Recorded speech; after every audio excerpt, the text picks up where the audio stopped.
Bagaimana cara untuk kami bangkit menentang pemimpin yang zalim? Lah ni sebelum kita menentang orang hak zalim, tetap diri kita hak zalim tu dulu. Nah, kita kata pemimpin tak usah dengar kata-kata ulama. Awak dengar tak kata-kata ulama? Lah ni budak SPN tak dengar kata ulama. Budak PMA orang suruh ngaji tak usah dengar kata ulama. Tiba-tiba duk napah halik atas saja salah. Halik bawah tak salah. Demo kata kawan tu tak dengar kata-kata ulama. Demo dengar ke dak lah ni. Demo mari ngaji ke dak. Ya demo dak kata hak tu saja tak dengar. Demo ikut dak perintah tu.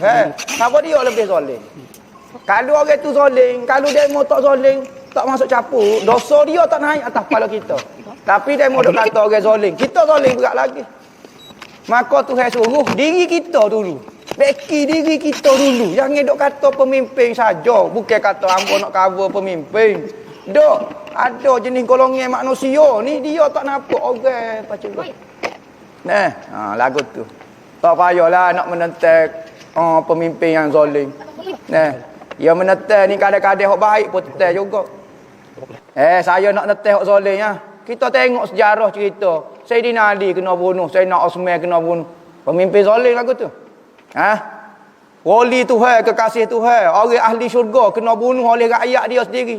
Apa? Rakyat dia kata Sayyidina Ali zalim. Tak adilmu wahai Ali. Sayyidina Osman tak adil zalim lagi. Pahak orang lah ni tak sedok kiyah. Setara Sayyidina Osman, Sayyidina Ali yang kata zalim lagi, tak tahu rakyat ni jenis perangai dia. Memang kita kalau kita tak merentah kita tak tahu. Kita ada pondok menimpa lodoh. Kita ajar lagu ni, dia ajar lagu ni supaya dia nak jadi model pula, jadi tok guru pondok pula. Supaya dia nak musyawarah sama dia 3-4 orang. Tak jadi. Dia patut lagu ni. Dia pula nak musyawarah macam dia murabbi dah pula. Dia nak tarbiyah hati orang pula. Nah, lagu tu.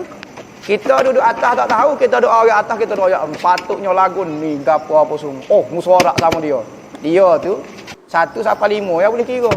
Ni tak jawab tari tak tahu alik ilik jatuh. Tak kira matematik gapo dia lagi. Jadi zalim ni atas nama ya. Nak ambil alasan nak lawan orang. Maka nak kata nak lawan hak baik cakap munasabah. Maka wi nama zalim lah jadi boleh. Maka tak boleh lagu ni.